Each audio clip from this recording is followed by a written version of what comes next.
যে ব্যক্তি প্রত্যেক শুক্রবারে জুম্মার দিন সূরা কাহাফ একবার পড়বে, আল্লাহ তাআলা তাকে 3টা ফজিলত মর্যাদা দান করবে।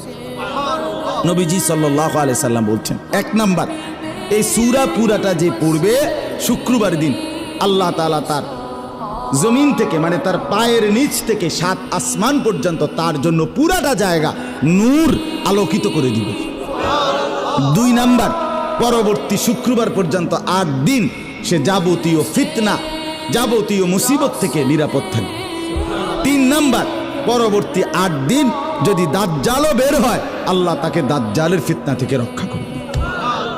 এই জন্য যাদের হিম্মত হয়, মহব্বত লাগে, দিল লাগে, তো তারা প্রত্যেকেই চেষ্টা করবেন প্রত্যেক শুক্রবার দিন সূরা কাহাফ তেলাওয়াত করার। আল্লাহ তাআলা তৌফিক দান করেন।